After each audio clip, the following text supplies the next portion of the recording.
Welcome back to another episode of A Very Basic Space Program. In this episode, we're going to start having a look at maybe going to Mars, but as you can see, we don't have a window planned, so we're going to look at how to do that, so please join me. Okay, so first things first, we have some upgrade points to spend. Let's see, we've got 5 of them because we've got lots of science from our last mission where we went and did some science in orbit with our two-person crew, because it was two-woman crew, and I got a bit of science. We got some stuff for doing EVA and things like that, so that's really good. We're going to put all of that into our R&D because I want to ramp that up just a bit more. So we're just going to do that one. We almost spent money on it there. Just get that in there. That's nice. Our VAB is looking okay for the moment. We might want to start putting some funds into that. Do we need to invest anything? Can we do that? We cannot upgrade that yet because we don't have communications for it. We've got a pad that's more than big enough. What does this do for us? That does nothing new apart from the number of contracts. We may want to start saving up for the... oh yeah, EVA can collect surface samples. So we may want to start saving up for that, but we don't need it at the moment. Right, science. Let's have a look. We have some science. First off, I want to go for this, early life support, because this gives us the scrubbers which are better, shall we say, because the scrubbers we have at the moment are pretty useless. So we're going to take that, and that gives us 100 left. Now, we could go along here to the power supply one. We could get the fuel cells, is it? Yeah, we can get fuel cells, fuel cell array. So that would be 31, that'd be 61. So that would be, it would give us about 40 left. I'm also interested, I want to look at going towards docking. Primarily because when we get to docking, we actually open up also all these RCS configs. At the moment we're using HTTP, and it's not the most efficient. This will really help us for our our low thrust sort of 1K, 2K thrusters, which we're using for probes and things like that. So we've got that option, we've got this option here, we've got the option of going down the hydrolocks to give us some more thrust on those things as well. I think I'm tempted to go hydrolocks now. Can I actually? Yeah, I think we could probably get on. We'd have to go to this orbital rocketry node here, wouldn't we? Ooh, that's annoying. Because I really would be tempted to get this so that we could then look at maybe some further interplanetary missions. But I think that's going to be more expensive than I thought. We were going to be able to do that, so we're not going to do that. I think. I think probably, you know, we're just going to go a bit there. And we're going to go a bit there as well, and now we've got 38, so we'll hold on to that, I think, for now. It gives us something to do. We could grab the original hydrolocks there. I'd like to actually, let's have a look. What's its the RL? What is it? The RL10 A3. So let's actually have a look. What's it actually looking like? A3.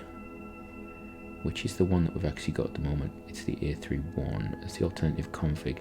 I'd actually have to have a look and see which one that is. Let's have a look. It's not one of the ones at the bottom. I think it's the first one on the config list, which is the A1.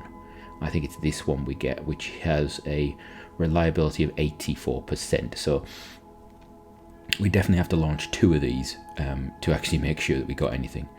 It's tempting though. It is tempting to see about doing that. So we may do some research into that, but again, that's going to be a while down the future. So next step when we leave the facility is we want to actually look for some windows for things. Now, we could go into Kerbal Alarm Clock, and we could click on Add, and we could go into this thing here, and we could do all this stuff, which we've done before for the rough interplanet. We did with the Venus one. It's actually how we did that. Or I have installed this, so Transfer Window Planner. It's by the same person that does the Kerbal Alarm Clock, and you can see I've already set this up. But what we do is we're going to choose Earth. We're going to say we're going to leave about, well, actually 250 is a bit high for me. I tend to go around 200. We don't want to do an insert. We're going to do a flyby.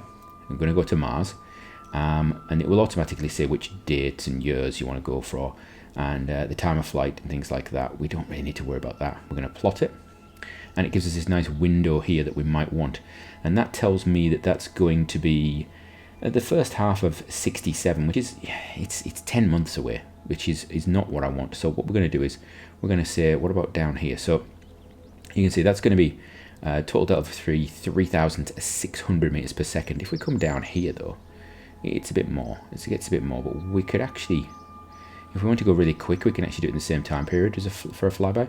What we can actually do is we can push this, I think, a bit further forward. Where's nice? About there. What's that like for me?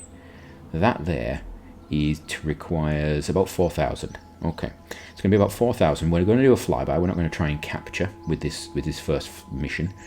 So that's what we're going to do. And what we can do is down the bottom we can add a Kerbal alarm clock. And we know that either side of that by a couple of days is going to be good. So that's 240 days.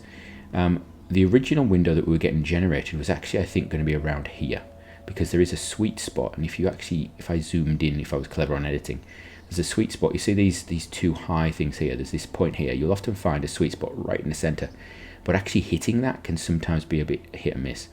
And that there will be, no doubt, if I try and just get you lined on there somewhere, you'll see it drops down. There we go, 4.8.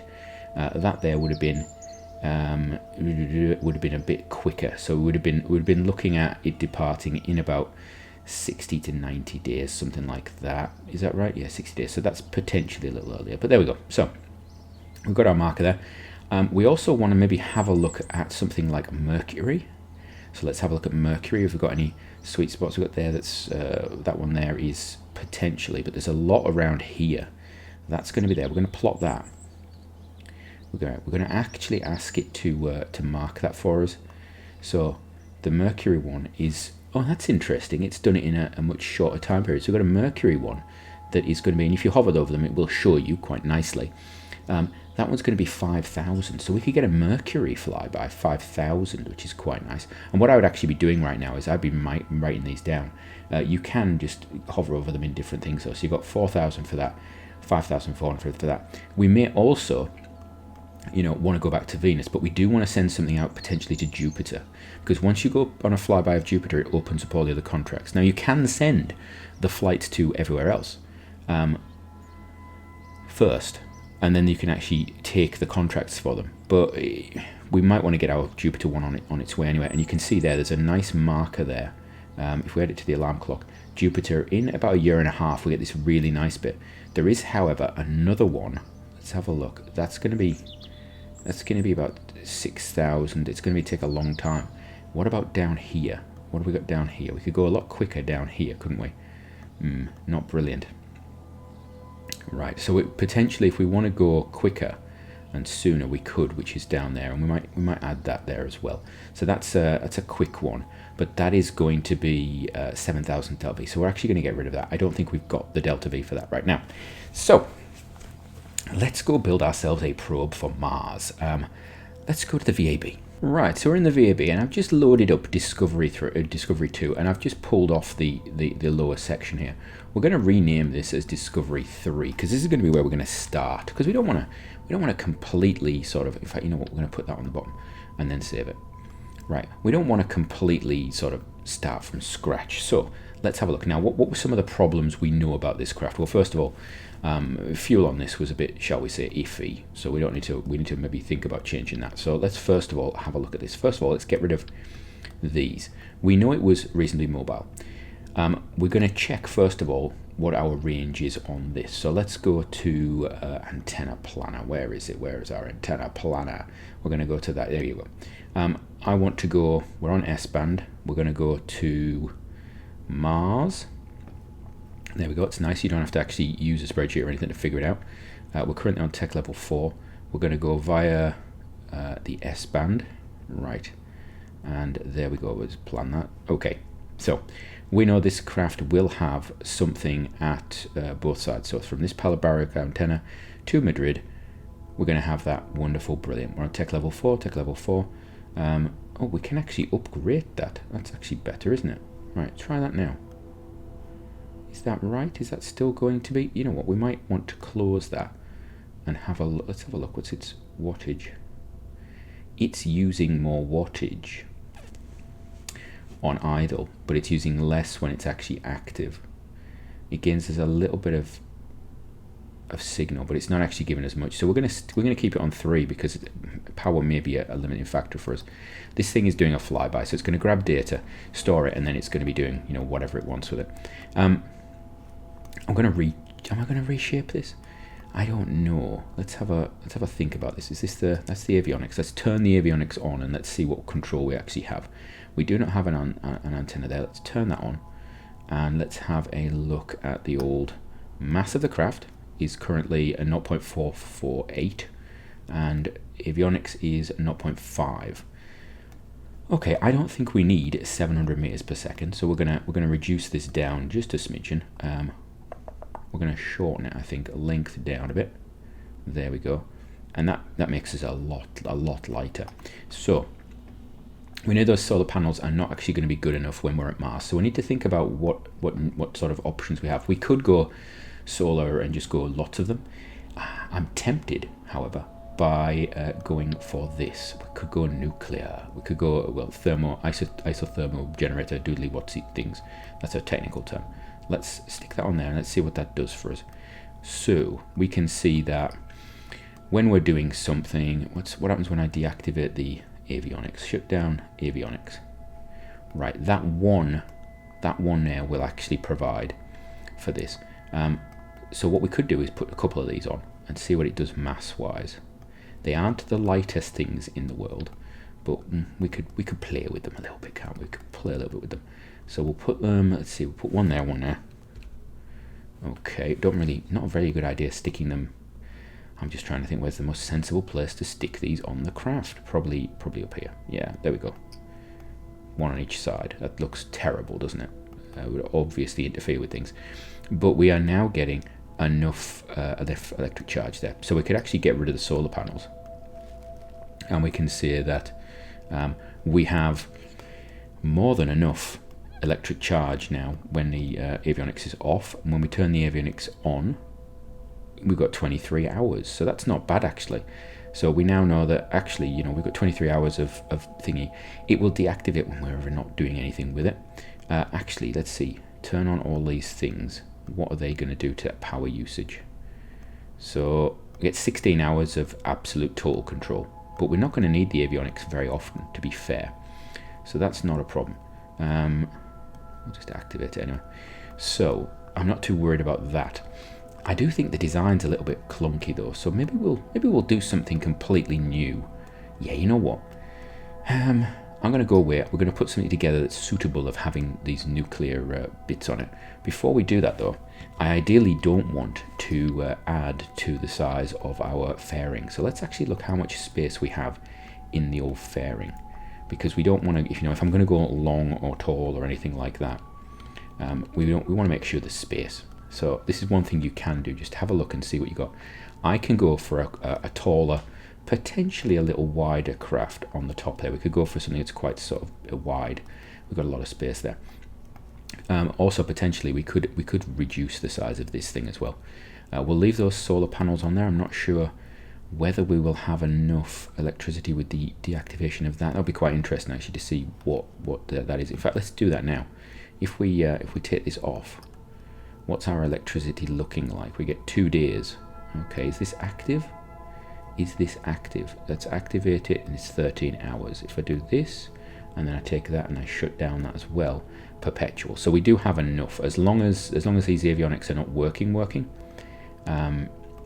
we have actually got enough control there to pretty much use you just have them sat on orbit. So 2 of these nice little snap 9s. These are not the first generation, these are second generation. So I'm going to put together something, a little probe there, and I will be right back. So before we finish off putting this craft together and putting all the control on, I thought we'd have a look at the science experiments we want to look at, and you can see it's a very different shape to what we had. So I've opened up the inbuilt science experiments that we had already set up on this core before I reshaped it. We're going to keep the thermometer. Or actually we're not. We're going to get rid of the thermometer potentially, so we're going to leave that blank. So we've got we've got radiation detector. So let's start with that. We want to find a radiation detector because we've got infrared. That is 7 days in a sphere of influence. This thing's probably going to spend about a day in a sphere of influence, so we could put that on. We're then going to have radiation detector as well. That's 91 days. So we'll get some of that, but this is, again, these are both level 2. We've only had level 1 before, so these are going to get them into planetary space as well, which is a bonus. Now let's have a look. So barometer, we don't really need the barometer right now. What else do we want? We've got infrared, orbital perturbation we're not going to do, infrared 2 we're not going to do, we've already got basic TV camera, that's what we want. So we've got basic or early. And I think the easiest way to check this is to actually bring up, if we move this to the side, we've got this here. You can close that.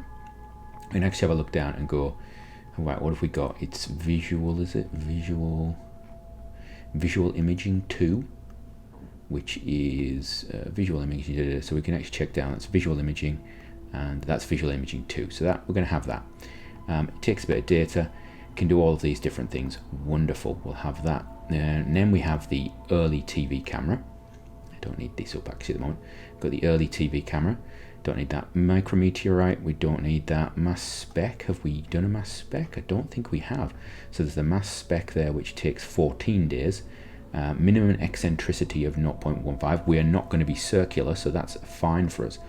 Right, so that's them loaded up with experiments. But what else can we send? Well, we want to send a thermometer. In actual fact, we want to just send one thermometer. We don't want multiple. So we're going to stick these on the side while we're thinking. So we want a thermometer. Scintillation counter, what does that do? Well, I thought we'd now to check that doesn't do something right. Cosmic ray, we're already doing that. Orbital perturbation, we're not going to take because you've got to highly incline it, and if we put an orbiter in there, that's what we'll probably think about. Micrometeorite detector, it takes 91 days. We'll put it over here. We'll put it on to think about. We might do a micrometeorite.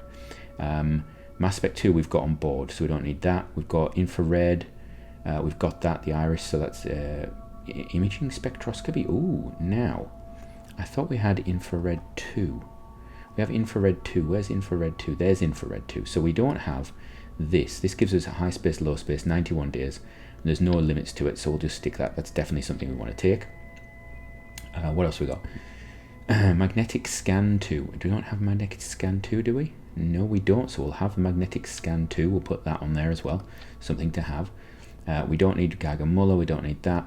Early magno boom, no. What have we got? We don't want these. And barometer, because we might as well. So that's those things. We're not going to take that actually. So we've got 4 things there.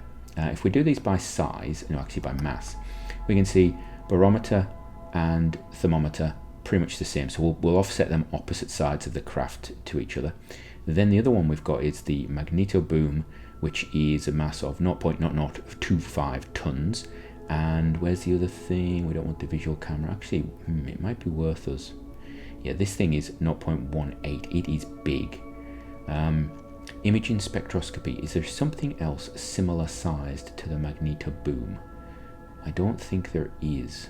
The ion mass spectroscopy. No, everything else is. That's interesting. Why is that? Oh, because it's size. So that's more. That's more. Basic TV. Problem is you can't put the magnometer boom underneath, like inside something. It has to actually be on the surface. You can't have it in here. I don't believe, or I don't think you can anywhere. Magnetic scan. I don't believe it's possible. So what we'll do is we're going to have to get a little bit clever now, aren't we? So to start with, we're going to leave the thermometer there. We're going to move around to the other side and plop on that thing there. Okay. Then next, we're going to put our magneto boom up here, like so. We're going to put this thing on the other side. And now, I've got off-center everything. So if I do this, yeah, oh, interesting. It's saying that there's no off-center. That is interesting. It should be completely, let's just check something. Put this on this side. What's going on? Why are you showing me something? Engines, center of mass, it says that it's perfectly straight. It's like it's not taking into account masses right now. That's interesting. What was that? I think we may have a glitch going on there, because I saw something flick into existence for a moment there and then stop. Let's just put something with a mass on this side. No, it's massive. Let's put like a little tank on one side. Right, so that is definitely creating a mass change. Now, why is this not? It was when we'd Oh, must attach to the center of mass of that. So it must be considering itself attached to the center of that tank. That's interesting. So maybe we'll be all right. We might be okay. I'm not a big fan of that though. I think I'd rather have it sort of up top here near something. So what we could do is we could actually mount them in here maybe and have them extend out. So that's what I think I'll do. What we'll do is we'll pull this up just to make myself feel better about everything. We'll pull it across like so, and then that will basically be there. We'll just imagine that it's okay, and then we'll do the same with this one. Do it like that. Actually, we'll pull it down a little bit like so. There you go. So it's got its nose sneb sticking out. What we'll actually do is just to make it look a little bit less janky. There we go. That's better-ish, isn't it? And that will make me feel a little better about this. And then let's actually try what happens if we extend these. What's that going to do? Is it going to extend straight out that way? It is. Okay, so what we could do is, let's close that. What we could do is, I may actually move these to be right underneath, just there like that. And I'll do the same with this. We'll just put you there like that. And then what we can do is, because center of balance stuff, I wonder whether RCS build aid is playing a bit silly at the moment. I don't know. Yeah, that's not gonna enjoy that, so we're not gonna do that. We'll turn that off. We'll just put this under here. What you can do though is if your center of mass is off like that, you can just migrate things a little bit along the center until you get something good. So there you go. You can see we've got 470 meters per second currently, and I can knock RCS build aid off. Turn that off. 470 meters per second currently on this craft. I think what we will do is, or what I'm going to do, you can see we've got some tanks there. We're going to find our power source. Where are we? We're going to have two of these. I'm going to put two of them. I'm going to put them on the sides like we did before. What you can do is you can, again, with the RCS build aid, you could actually offset these on a boom or something if you were trying to be sort of like Voyager-esque or anything like that. You could do that. Equally, I don't really like them hanging like that. I was tempted to go for a square body, but what we'll just do is we'll just indent them just a little bit like that, just so they're out of the way, because they're going to be providing a little bit of the heating for just keeping everything nice and toasty, because it's going to get cold on the journey. So what's that give us? This is going to give us, while our avionics are shut down, while I shut down that, it gives us perpetual by quite a bit. Okay, that's not bad. 4 hours. It could be worse. Okay, that's not terrible. What we'll do is we'll actually turn the avionics, we'll leave the avionics turned on. That's fine. And that's going to be it. I think that's that craft sort of sorted, apart from one thing.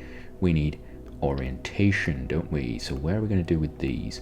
I mean, we could just slide them in like so. That gives us forward, backwards, roll. Probably should give us absolutely everything, I think. Let's see, it's going to give us translation left, right. It's going to let us roll left, right. It's going to let us pitch your left, right, left, right. I think that's going to work. Where is my center of mass? So as long as that is away from the center of mass, it is just. It's not perfect. They'd probably be better off up there, wouldn't they? Let's see, let's move them to there. Oh no, that actually adds to the mass distribution. We could. And puts them right behind that dish though. I don't really like that. We're gonna stick them down here. We're gonna stick them right down here. I think those are the smallest ones you can get. Let's have a look. Yeah, I think you can get smaller, but we'll leave them as that, and that looks okay to me. Got forward, reverse, and all that sort of stuff. Looks okay. We could recess them a little bit. In fact, we maybe do that, just to make it look a little bit tidier. We'll do a bit of that, and then we'll do it on this angle there. So that's the local angle. Just do that, just to pull them in a bit. That looks nice, doesn't it? And then pop them down. Wonderful, perfect, love it. Right, so that's going to be our craft. It has a mass of 4.4, which means when we put on its carrier rocket, let's see what that's going to give us in delta V wise. Right, that's going to give us 5.2 kilometers per second. That's a good chunk there, isn't it? Now we have gone very tall and thin potentially with this, I notice. So we need to be aware of that, because that may not work with our fairing. Let's have a look. Oh, it looks tight. No, I think we're fine, aren't we? The only thing would be the boom sticking out, and it is fine. So I think that's going to be our craft. Right. I will do some final checks and things like that, and then we can send it off to build. So I will see you in but a moment. Right, so I have done that, and I've also taken that Discovery 3/4, because we're going to make 2 of them, 2 to go to Mars, and I've put it on top of a Javelin 3, because we're actually going to put one around Earth as well. We're going to put one around Earth, and we're going to play around with it. This is going to be our little test craft, because I don't want to find out the whole craft doesn't work when we get to Mars. So we're going to actually send up this as well. It's going to cost a bit, and it's taken some time, but you can see here, we're going to have to tool these parts anyway, so integral tanks is fine, avionics procedural is going to cost a bit, so we're going to tool all of those. It's going to cost us some funds, and this is only going to cost us, you know, what, 18,000 or 10,000 to really do. It's more a case of time that it's going to take us, so we're going to build this up. It should be okay for avionics, I believe. I'm pretty sure it's going to be okay. I'm sure we'll be fine. So we're going to we're going to save that. We're going to launch it. It's going to take 99 days. We're going to have to unlock all these parts, these parts that we're going to need to use. There we go. So that's that done. And then what we can do is we can open up the Discovery 3. There we go. And we'll do the same with that. I will, off camera, oh, hello. We'll just check if there's, I hate the loading up process of this. It's absolutely, there we go, it frees you up all over the place. Right, what we'll do is we'll do the same thing. I think our tooling's done, avionics is good, superb. So we will, I will take these and I'll put 2 of those in the build queue as well, and then I'll be right back with you. All right, so we're back ready to do things. I'm just going to point out, we've got the Mercury thing here. This requires, let's have a look, 5,347 meters per second. So potentially we could actually rush one and go for that. So I'm going to think about that, because we could potentially redo one of these craft to actually go to Mercury. I think we may have the Delta V for that, but the good thing is we can actually reallocate them. So what we might do is we might just do duplicate one of them, and we're gonna, let's have a look, we're gonna rename it to 5. There we go. We'll rename it to 5, and we'll move that up the, where's it gone? Hello? Oh, it's that one, we've moved it now. Okay, so we'll just do that. We'll move that up because we may make a decision on that. I may send one there. The positive is that we do have the extra Delta V on board, so we could get potentially a flyby of Mercury with this craft. I don't know if we will have the power to do it. I don't know. It's very close to the Mars window as well, so that's a possibility. So in this episode, we're going to launch this test craft. Then in the next episode, we'll start playing around with these other ones, Mercury and so forth, be fine. We do not have enough to go to Jupiter, and we have some other missions to do, but we're going to do this test one just because if I'm going to be sending these out, 3 of them out, we might as well throw one up and see if it works. So I am going to go forward 99 days, and I will see you at the launch of our test craft. Right, it is a fine day at the Cape, and we can see, first of all, let's get rid of the alarm clock. That's just taking space up, and I don't really need surface info. Vessel info might be useful. Orbital info we'll put back up there. We'll turn this down from warp. Surface, get rid of this, ready. So what's the aim of this? We look like we're stood on a milk stool again. I think it's because, yeah, it shows you the difference in height because we didn't move the probe when we stuck this on the bottom of it. Right, so what is the aim of this? We're gonna try and put this into quite a sort of an elliptic orbit. We're gonna try and put it quite sort of, see just how high we can send it really. Primarily because I realized that the actual antenna on the probe of this is not brilliant. It's potentially going to be a problem. So we need to get a bit of distance. We need to get a bit of distance from Earth for it to actually transmit. And I should have actually just turned on its internal antenna, but I have not. So we'll see how this goes. So going to be a standard little launch profile. Get everything up to speed. Get everything going. We're going to go sort of semi-equatorially, I think. We might... I suppose we could. If we went polar... Now that's an idea. If we went into sort of a sort of a hangout at a funny angle thing, I think it'd be the same. We could actually just aim at one of our geostationary or low stationary communication things with our dish, but then it's on its S-band. We don't, so we can't. This thing has to communicate back to Earth, so this is going to be, it has to get high, is basically what we're saying. So we're going to go equatorial as best we can. So let's just fire up the engines. and off we go, taking off at a pace, because that is what this craft does. We get it start to turn over. You know what, I forget how much the Javelin 3M actually takes off. It is such force that it goes with.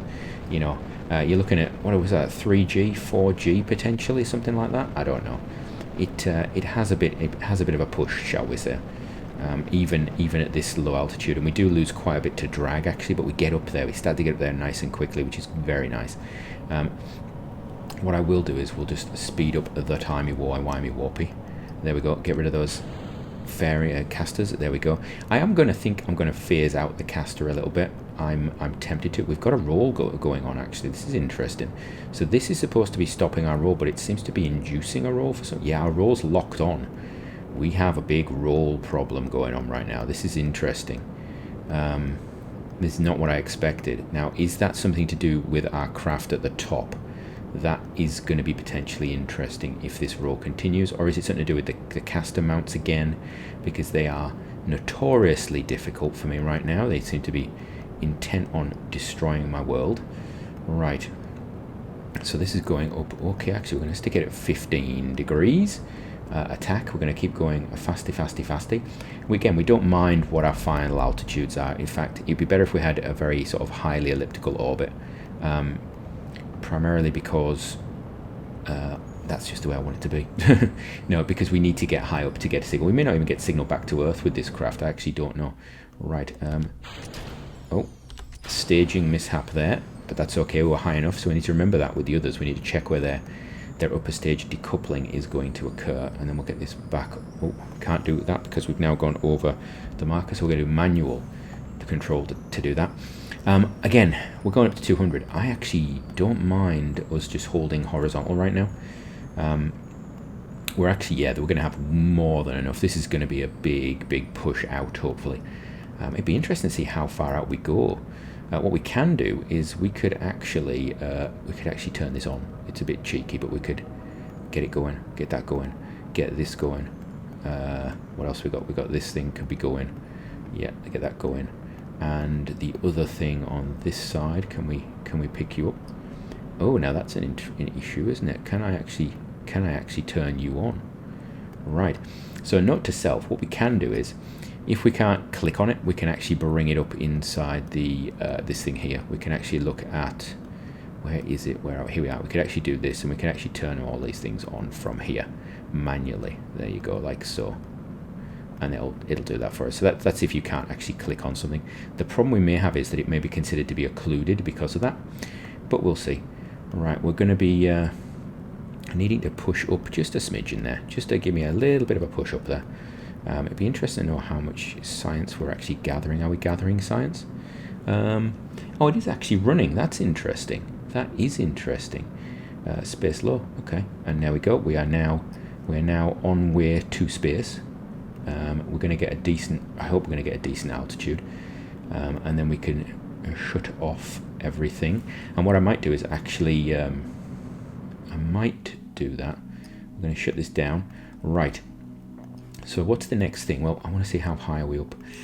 Is that going to give me signal? It should, if I aim at, say, Canberra all the time. It's going to give me signal sometimes to Canberra, isn't it? Possibly. I wonder if I'm going to have signal in a moment when I decouple. We may lose signal, is what I'm thinking. So we can always, I think we can always reprogram. Right, got that thrusts on, that's on. Don't need that. What I might do is we just do that. What's this for? Oh, that's that there. Okay, turn the RCS to on and put us on prograde. There we go. Thank you very much. Do that. Right, and then what we will do is we'll just put all of these things into this stage, because it may just start this engine going. There we go. Ah, yeah, we've got limited probe control for some reason. Oh, because we don't have signal. So we're just going to fire this, and we're just going to let it gain the control. Now, what we could do is, can I actually shut down engine? Yes, I can. Right, we're going to cheat a little bit. We're going to use MechJeb and see, do we have full control of this thing? Is it able to rotate itself? is it able to be sort of controllable? I don't know. Let's find out. Yeah, it looks pretty good actually, doesn't it? Yeah. Let's try normal, because that's an interesting little one. Okay, there's the normal. Good. Right, force the roll. Okay. Now put me prograde again, please. So what we'll do is, you can see we've burned a bit of fuel off there by firing the engines. What we will now do is we're just going to burn all of the engines, I think. Let's just check what we're doing for. We don't have a connection, so we're just going to fire that. I think this is something I quite like actually, because you would program one of these probes to do things like this. It would have simple programs, and unless you're going to use KOS or something like that, having the ability to just turn on and off and do some simple things like that is fine. Not having the connection to get data, I completely agree with. I think that's completely acceptable. You know, that'd be magical. This is very stable actually, considering the concerns I had with the position of these things. And you can see there, I think that's going to be okay. Let's try and, there we go. Right, it is running, so it's not occluded. Okay. It's going to take 90 days to do all that stuff. How much science do we get out of it? 3. We get 3 for low space. Wow, that's so much, isn't it? Oof. Right. So we're going to let this run. I'm going to speedy up it. But I think we can say this craft is working. So from me, until next time, and we're probably going to try and send one of these things. Also, what do you think of the color scheme? I don't know. I don't know if I like it or not. Maybe I should go shiny gold, but the shiny gold in the darkness is sometimes hard to see. Anyway, from me, until next time when we hopefully launch the sister craft of this, have a great one.